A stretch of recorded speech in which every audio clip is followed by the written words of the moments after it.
Allahumma salli wa sallim ala abdika wa rasulika Sayyidina wa maulana Muhammadin wa ala alihi wa ashabihi ajma'in. Ya Allah, semoga salawat dan salam, berkah dan nikmat senantiasa Engkau curahkan untuk hamba kekasih-Mu, untuk baginda Nabi kita Muhammad alaihi salatu wassalam, untuk keluarga beliau, untuk istri-istri beliau. Siapa yang menyebutkan 9 istri Nabi SAW yang beliau meninggal dunia, 9 itu masih hidup? Nah, fadhal.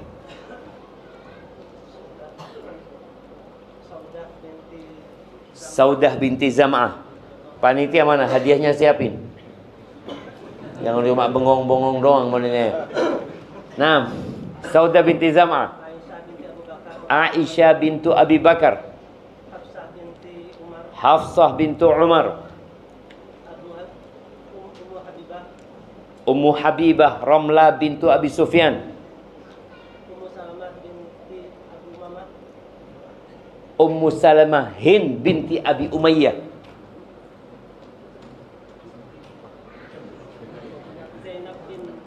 Zainab bintu Jahash.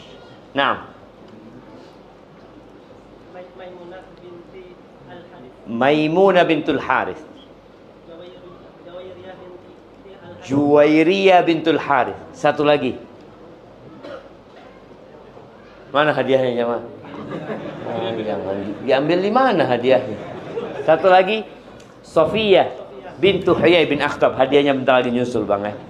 Lagi dipancing hadiahnya kayaknya. Iya, kita tuh masa nggak kenal sama istri-istri Nabi? Malulah jemaah.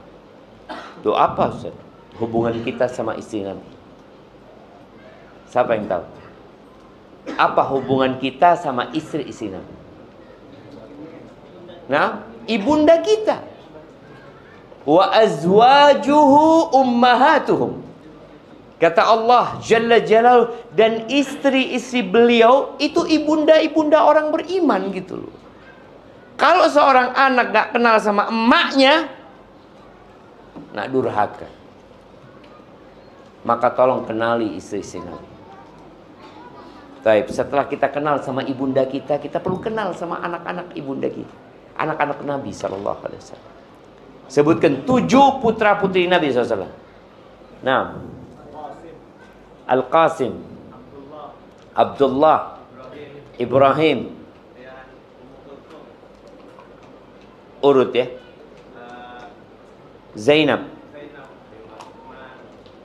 Ruqayyah, Ummu Kulthum, Tsumma Fatimah. Jazakallah khair. Mana hadiahnya? Ana tadi mancing berapa kali, naik ke atas, habis umpannya. Ana takut hadiahnya model kayak gini ya, Man. Habis. Jamaah rahimakumullah.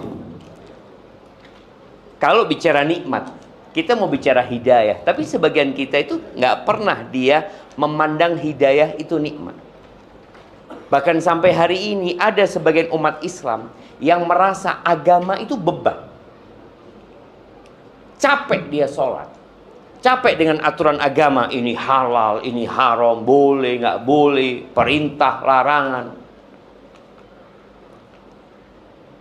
Karena memang dia nggak tahu bahwa hidayah itu nikmat. Yang dia tahu nikmat itu adalah fulus. Fulus. Tadi ada kawan kita di pelabuhan ngomong, Ustaz, ini Ustaz, nelayan baru datang Ustaz. 2 hari dia berlayar. Alhamdulillah dapat ikan 800 kilo. Dapat fulus ya kira-kira 13 juta. Modalnya berapa bang? Mungkin. Berapa modalnya? Ya 3 juta, 3 juta setengah. Anak ngomong Masya Allah nikmat. Semoga mereka nggak meninggalkan sholat. Karena anak kenal beberapa nelayan itu dia nggak sholat. Padahal dia berada di tempat yang seharusnya dia sangat dekat sama Allah. Siapa yang bisa nolong dia di tengah lautan? Orang-orang musyrik, ya, penduduk Mekah, ketika mereka berada di tengah laut, ya, kemudian datang ombak yang mengombang-ambingkan perahu mereka. Apa yang terjadi sama mereka? Da'awullaha mukhlishina lahuddin. Mereka itu berdoa mohon kepada Allah dengan ikhlas. Padahal orang musyrik. Karena dia tahu nggak ada yang bisa menyelamatkan kecuali Allah Azza wa Jalla. Nikmat harta itu adalah nikmat yang paling remeh. Paling remeh. Setelah nikmat harta demi sehat sebenarnya. Dan dia siap mengeluarkan hartanya semuanya demi sehat. Artinya uang ini sebagai alat tukar untuk mendapatkan kesehatan. Tapi ternyata kesehatan nggak bisa dibeli. Nah, mau dikasih kipas angin. Mana hadiahnya? Kok kipas angin yang datang? Ada kawan di Jember. Kawan di Surabaya, dia cerita, dia punya kawan di Jember. Orang kaya raya. Sakit berobat ke Singapura. Dua pekan dia berobat ke Singapura. Habis 10 miliar. Nggak sembuh. Pulang sakit. Antum milih duit 1 triliun. Kebayang duit 1 triliun ya, Mas? 1 triliun ya. Nah, tapi buta. Mana hadiahnya? Ini. Masya Allah. Kasihkan ke siapa yang jawab pertama tadi? Nah, ini beli di mana ini? Mana yang tadi jawab? Istri-istri Nabi. Istri-istri Nabi. Putra-putri Nabi. Kasihkan ke belakang sana. Masya Allah. Jazakallah khair. Sampai mana ceritanya kok? Mana? 1 triliun, 1 triliun, 1 triliun tapi nggak punya mata. Antum mikir mau mana? 1 triliun? Ternyata nikmat mata lebih besar daripada 1 T. Tapi antum mau punya mobil Lamborghini yang harga ya nggak mahal sih, 64 miliar itu. Antum mau punya itu tapi nggak punya kaki, pakai kursi roda. Atau antum lebih nikmat punya kaki nggak punya Lamborghini? Ya kalau bisa dua-duanya, Ustaz. Punya kaki, punya Lamborghini. Kita kan tadi nggak menghargai nikmat sehat.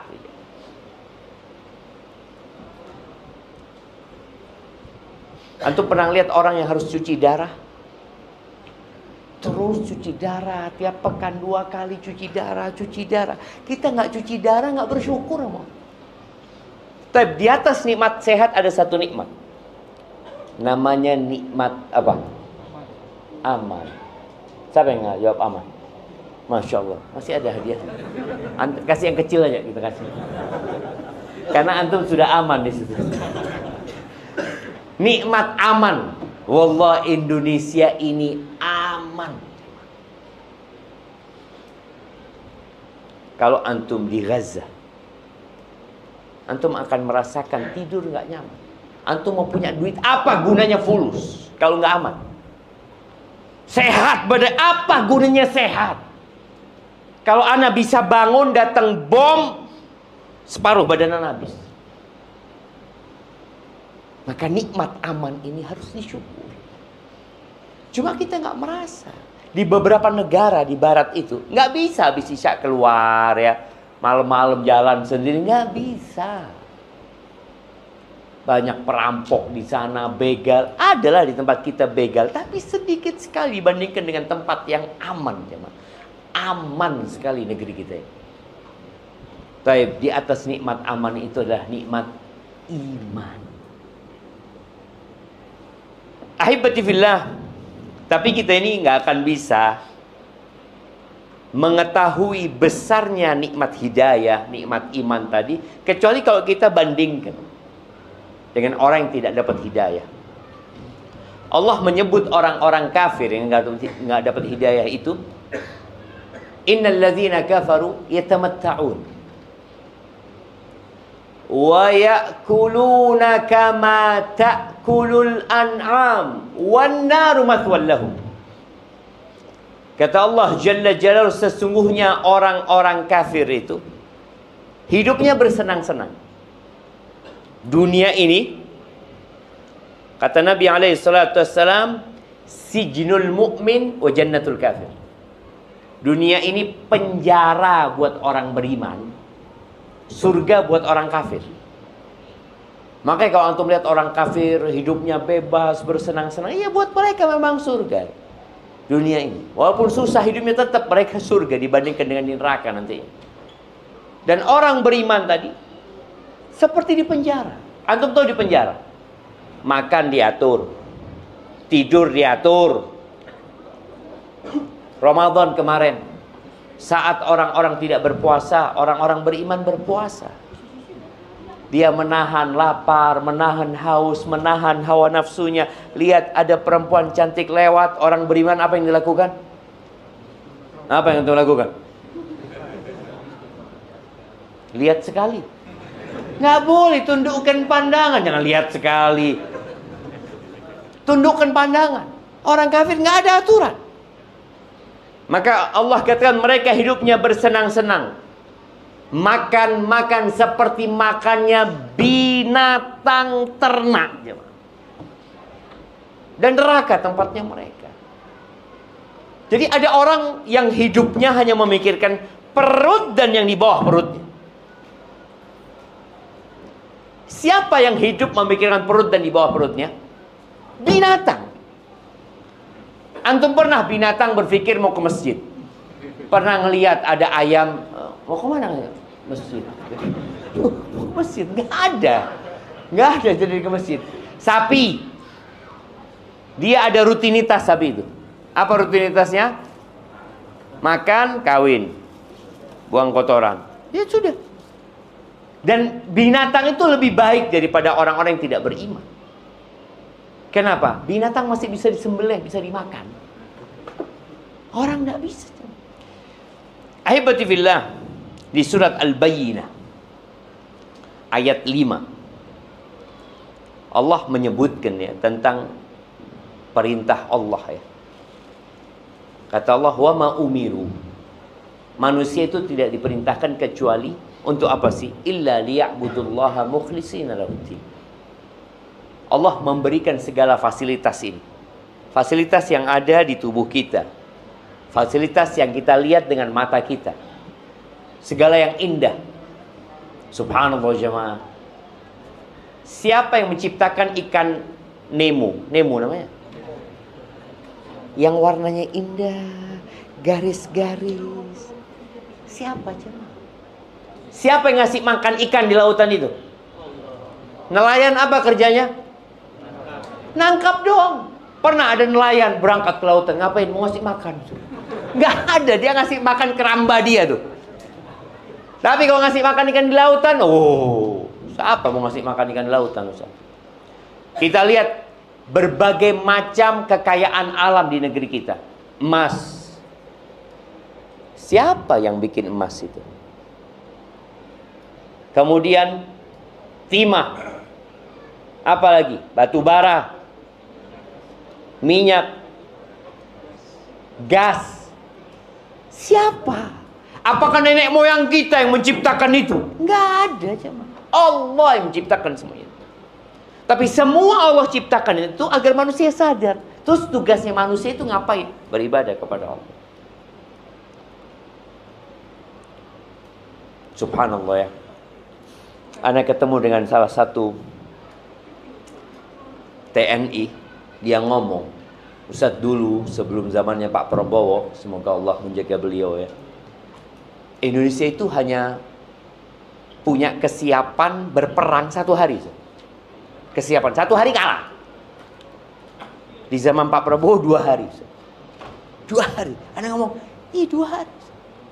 Subhanallah. Ketika terjadi gempa, tentara kemana? Jemaah, apakah bisa menghadapi gempa tentara? Ada gempa, bismillah, kita hadapi. Tidak ada, lari juga. Artinya ketika menghadapi musuh sesama manusia masih bisa Masih bisa dihadapi. Kalah menang terserah, nantilah, bismillah. Tapi ketika seorang menantang Allah, nggak ada, engkau mau kemana? Allah kasih gempa, Allah kasih banjir bandang, orang lari kabur. Ketika terjadi tsunami, ini orang-orang yang hidup di sekitar pulau-pulau ini, mungkin Allah berikan tsunami kepada mereka. Maka ingatlah, Allah hanya memerintahkan kepada kita agar beribadah mukhlisina lahuddin. Ikhlas, serahkan ketaatan kepada Allah. Hunafa, lurus. Atau kita bengkok menuju kepada tauhid, meninggalkan segala bentuk kesyirikan. Wa yuqimus shalah wa yu'tuz zakah wa dzalika dinul qayyimah. Keluarkanlah, dirikan salat, keluarkan zakat, itulah agama yang lurus. Lalu Allah katakan innal ladzina kafaru. Nih, kita akan bandingkan tentang iman dan orang yang tidak beriman. Kata Allah Azza wa Jalla di ayat selanjutnya, innal ladzina kafaru min ahlil kitabi wal musyrikin. Umat Islam itu nggak ada yang disembunyikan. Umat Islam itu umat yang paling toleransi. Ketika umat Islam menguasai Spanyol, orang-orang Nasoro bebas beribadah di gereja-gereja mereka, di tempat ibadah mereka. Ketika umat Islam menguasai Palestina di tahun ke-16 Hijriah, 15 tahun 16 Hijriah, Umar bin Khattab menerima kunci Masjidil Aqsa. Itu orang-orang Nasoro, orang-orang Yahudi punya kebebasan beribadah mereka. Nah, silahkan. Tapi kalau urusan keyakinan, ya kita tahu lakum dinukum waliyadin. Quran kita jelas nih, nggak ada yang kita sembunyikan. Nggak ada kitab umat Islam yang disembunyikan. Jangan sampai orang-orang tahu. Nggak ada, ini jelas. Surat Al-Bayyinah, Allah mengatakan innal ladzina kafaru min ahlil kitabi wal musyrikin fi nari jahannam khalidina fiha. Ini keyakinan kita. Dan Allah sebutkan itu. Sesungguhnya orang-orang kafir dari kalangan ahlul kitab, Nasara dan Yahudi, atau Yahudi dan Nasara, wal musyrikin, dan mereka orang-orang musyrik. Di mana tempat mereka? Finari jahannam. Di neraka jahannam. Kalau mereka mati di atas kekufuran mereka. Berapa lama di neraka jahannam? Khalidina fiha, kekal selama-lamanya di sana. Lalu Allah memberikan sebuah vonis, ya. Ulaika hum syarrul bariyah. Mereka itu adalah sejahat-jahatnya makhluk. Sejahat-jahat. Allah murka sekali, jemaah, dengan orang-orang kafir. Subhanallah, ya. Allah menyebutkan di surat Al-Maidah ayat 36, supaya kita bisa bandingkan tuh nikmat hidayah dengan segala nikmat yang ada di muka bumi. Innal ladzina kafaru law anna lahum ma fil ardi jami'an wa mithlahu ma'ahu liyaftadu bihi min adzabi yaumil qiyamah ma tuqbila minhu. Seandainya orang-orang kafir itu memiliki bumi dan isinya, dua dia punya, bumi plus bumi satu lagi, milik dia semua. Kemudian mereka ingin menembus diri mereka agar tidak diazab pada hari kiamat, ma tuqbila minhum, nggak akan diterima. Nggak akan diterima dari mereka. Allah tuh nggak minta banyak dari manusia. Allah berikan segala fasilitas. Allah cuma minta apa? Engkau katakan la ilaha illallah. Engkau dirikan sholat. Engkau tunaikan zakat. Semuanya dikasih sama Allah. Dan apabila seorang hamba melakukan ketaatan kepada Allah, Allah sediakan surga yang luasnya bukan seluas Natuna aja. Kalau tiap orang dapat pulau sebesar Natuna, orang kaya nggak orang itu? Orang kaya. Kalau seluas Indonesia jadi milik dia sendiri, kaya banget. Surga itu seluas langit dan bumi. Dan orang terakhir yang masuk surga itu mendapatkan 10 kali lipat dunia. Terakhir masuk surga. Allah nggak minta banyak. Makanya Allah murka banget dengan orang-orang yang tidak menerima hidayah itu. Allah katakan nggak akan diterima. Yuriduna an yakhruju minan nar Mereka teriak-teriak minta supaya bisa keluar dari api neraka. Wa ma hum bikharijin. Enggak ada ceritanya keluar dari neraka. Ketika seorang dipenjara di muka bumi ini, ada harapan dia keluar. Ustaz, dia seumur hidup. Ya seumur hidup dia mati, selesai Ustaz. Ada harapan dia keluar, selesai dari azab dunia. Tapi azab akhirat nggak ada. Mereka teriak-teriak mau keluar. Bahkan mereka pernah manggil malaikat Malik. Nanti Allah ceritakan itu. Wa nadau ya Malik, ya Malik. Mereka teriak-teriak, wahai Malik, liyaqdi alaina rabbuk. Mintakan kepada Tuhanmu supaya kita dimatikan. Dari dahsyatnya siksa mereka minta mati. Sama Malik didiamkan. Nggak dijawab. Terus mereka teriak-teriak.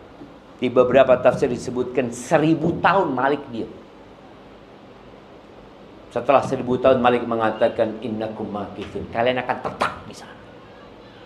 Mereka disiksa batinnya, disiksa jasadnya. Walahum adzabun muqim. Kata Allah, bagi mereka azab yang selama-lamanya. Kemudian subhanallah di surat Ali Imran ayat 91. Allah ceritakan tentang orang-orang kafir lagi. Innal ladzina kafaru wa matu wa hum kuffar. Sesungguhnya orang-orang kafir dan mati di atas kekafirannya. Kita semua bakal mati. Firaun mati, Nabi Musa juga mati. Namrud mati, Nabi Sulaiman juga mati. Nabi kita Muhammad alaihissalatu wassalam meninggal dunia. Nggak ada yang kekal di muka bumi ini, walaupun orang kaya. Apakah kita pikir kalau orang kaya itu Ustaz lebih lama kayaknya hidupnya Ustaz? Mana antum lihat seperti itu? Siapa yang punya Apple dulu? Steve Jobs. Steve Jobs masih hidup dia. Sekarang orang paling kaya di muka bumi siapa? Siapa sekarang? Oh, warung. Oh, Warren Buffett. Udah kalah Jeff siapa? Hah? Jeff Bezos. Aduh, anak sama orang-orang itu udah kalah semua mereka. Kira-kira kapan dia mati? Kita lihat ini orang kaya pertama, nanti turun, nanti ganti lagi, terus terakhir mati semuanya. Allah katakan innal ladzina kafaru wa matu wa hum kuffar. Kita ini orang Islam harus sering-sering doakan orang kafir supaya dapat hidayah. Mereka kesian. Sesungguhnya orang-orang kafir dan mereka mati di atas kekufurannya, apa kata Allah? Falayyuqbala min ahadihim mil'ul ardi dhahaban walau iftada. Tidak akan diterima tebusan dari mereka.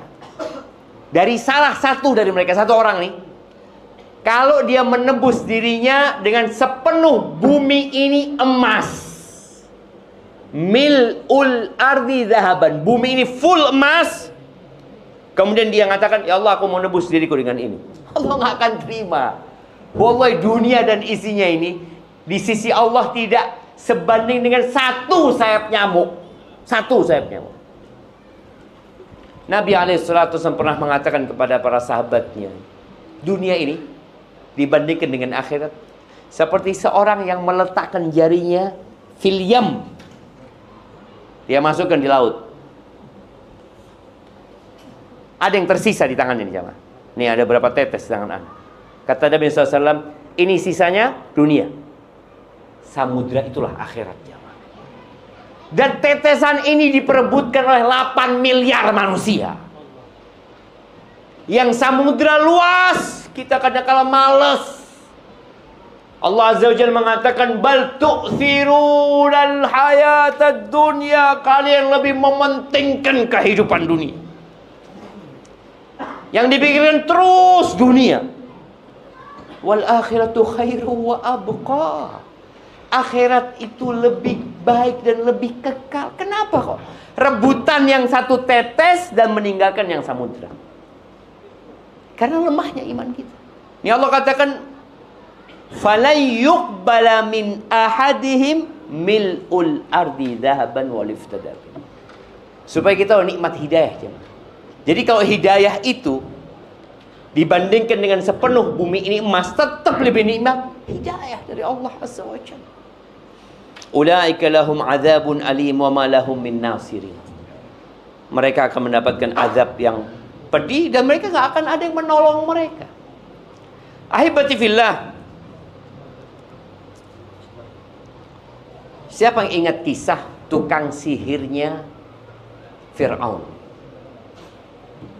Tukang sihirnya Fir'aun itu ketika di pagi hari, dia itu ngomong sama Fir'aun, kita dapat apa kalau kita menang? Oh, kalian akan menjadi orang-orang yang dekat sama aku, kata Fir'aun. Oh, siap. Di waktu pagi, di sore hari mereka sudah disalib di pohon-pohon, dibantai sama Fir'aun. Fir'aun mengancam mereka. Innahu lakabirukumul ladzi 'allamakumus sihr. Oh, kata Fir'aun, Musa ini guru kalian yang ngajarin sihir sama kalian. Aku, kata Fir'aun, akan potong kalian secara silang, kaki dan tangan. Wala usallibakannakum fi judhu'in nakhl. Aku akan salib kalian di pohon-pohon kurma. Apa kata tukang-tukang sihir itu? Faqdi ma anta qadhi. Silahkan engkau mau menvonis kami, mau menghukum kami, silahkan, kata mereka. Innama taqdi hadhil hayatad dunya. Vonismu cuma berlaku di muka bumi ini. Kami bakal mati hari ini atau besok mati kami, gitu. Silahkan kau mau bunuh kami. Dan mereka dibunuh sama Fir'aun. Ribuan jumlah tukang sihir yang dibunuh sama Fir'aun. Padahal mereka sudah beriman. Bilal bin Rabah disiksa sama majikannya Umayyah bin Khalaf. Ketika sudah masuk waktu panas, ya, Bilal dikeluarkan seperti binatang, dijemur di bawah terik matahari, dikasih batu di atas perutnya, dibawa keliling, diarak di kota Mekah. Tawarannya cuma apa? Udah, engkau keluar dari Islam, selesai, engkau selamat, kata dia. Kata Bilal bin Rabah, ahadun ahad. Allah itu esa. Allah itu esa. Dia siap mengorbankan nyawanya daripada harus selamat dari siksaan, tapi kemudian masuk neraka. Apa gunanya? Masyitatu binti Fir'aun. Siapa yang tahu namanya? Masyitah binti Fir'aun. Masyitah itu artinya tukang sisir. Binti Fir'aun, putrinya Fir'aun. Jadi Masyitah ini pekerja, tukang sihir. Profesinya itu nyisirin putrinya Fir'aun. Suatu hari Nabi SAW ketika Isra Mi'rajnya, beliau mencium aroma yang wangi sekali. Nabi SAW tanya sama Jibril, aroma apa ini Jibril? Oh, kata Jibril, ini aromanya Masyitatu binti Fir'aun wa abna'iha. Ini aromanya tukang sisirnya putrinya Fir'aun dan anak-anaknya. Loh, gimana ceritanya? Jadi suatu hari ketika Masyitah menyisir rambut putrinya Fir'aun, sisirnya jatuh. Ini ceritanya Jibril. Kemudian dia mengatakan Bismillah dengan nama Allah. Kata putrinya Fir'aun, Abi, Allah yang kau maksud itu bapakku. Kata Masyitah ini, lah, bukan. Rabbi wa Rabbu abiki. Allah itu Tuhanku dan Tuhan bapakmu. Oh, engkau punya Tuhan selain ayahku tadi. Aku laporkan kepada ayahku. Silahkan. Dipanggil Masyitah. Ditanya, iya, kata dia. Allah itu Tuhanku dan Tuhanmu. Dikumpulkan anak-anaknya. Kemudian dia masak di kuali yang cukup untuk 1 ekor sapi, ya, minyak dimasak di sana. Kalau engkau tetap mengatakan ada Tuhan selain aku akan masak anak-anakmu. Bayangin jamaah, gimana ibu dihadapkan ke satu masalah, anak-anaknya mau dimasak hanya gara-gara la ilaha illallah. Tadi Anda sampaikan, umat Islam itu umat yang paling toleransi.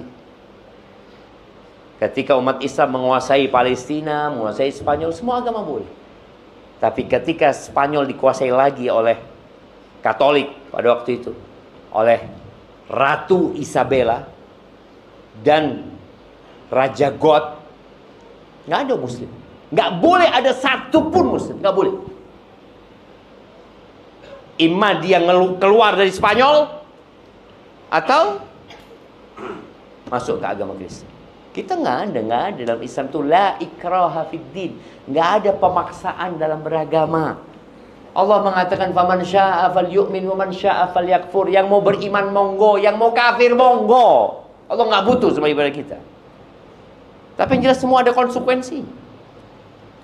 Fir'aun nggak terima, nggak boleh, nggak boleh ada agama lain di negeri itu. Maka akhirnya satu persatu anaknya Fir'aun, anaknya Masyitah dimasukkan ke kuali, dimasak sampai jadi tulang belulang.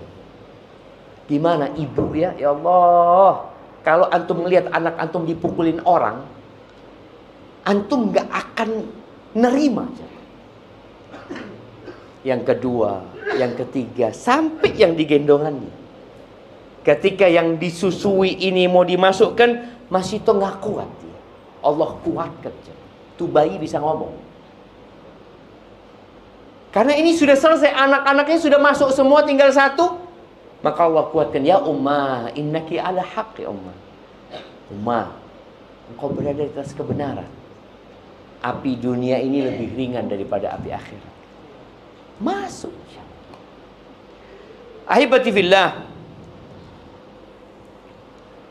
tatkala seorang hamba sudah menjadi muslim, tapi dia tidak merasakan nikmatnya Islam, berarti ada masalah di keislaman dia. Maka perlu belajar. Kebanyakan kita itu Islamnya keturunan. Alhamdulillah, alhamdulillah, bapak kita Islam, ibu kita Islam, kita jadi Islam. Tapi tolong nikmat Islam ini dijaga. Bagaimana cara menjaganya? Ya belajar tentang agama kita. Allah turunkan Al-Quran yang tidak ada keraguan di dalamnya. Sudah berapa banyak hafalan Quran kita? Ana punya kawan dari Italia waktu itu, di Madinah. Namanya Muhammad Yasin. Sebelumnya nama Italia itu. Dia masuk Islam 2 tahun jemaah. Baru masuk Islam 2 tahun. Belajar di Madinah, alhamdulillah, dia sudah hafal 20 juz Al-Quran. Sebagian kita sejak lahir Islam sampai umur 60 tahun, berapa juz? Allahu a'lam. Kan nggak wajib Ustaz. Oh. Disinilah ketika seorang dapat nikmat hidayah, tolong dijaga nikmat hidayah ini. Kita memang tahu di sekolah-sekolah yang umum pelajaran agama itu cuma 2 jam. 2 jam. SD 2 jam. SMP 3. 2 jam. SMA sama. Kuliah 2 SKS. 1 semester. Habis gitu nggak ketemu pelajaran agama lagi. Udah sama tinggal agama. Ya Allah, kok selamat tinggal sama agama? Ketika engkau dikubur, engkau nggak akan ditanya tentang matematika tuh, nggak akan ditanya tentang bahasa Inggris, nggak akan ditanya tentang ilmu-ilmu yang lain. Engkau akan ditanya man rabbuk, madinuk, man nabiyuk. Engkau akan ditanya siapa Tuhanmu, apa agamamu, agamamunya apa. Oh, kalau itu bisa Islam saja. Ya semua orang kalau nyontek bisa. Tapi ini pertanyaan bukan berdasarkan hafalan, tapi berdasarkan keyakinan dan keimanan. Man nabiyuk, siapa nabimu? Kita kadang nggak kenal. Maka tolong dipelajari. Nabi alaihi salatu wasallam mengatakan talabul ilmi faridatun ala kulli muslim. Menuntut ilmu, yakni ilmu agama ini adalah kewajiban buat setiap muslim. Bukan sunnah jemaah.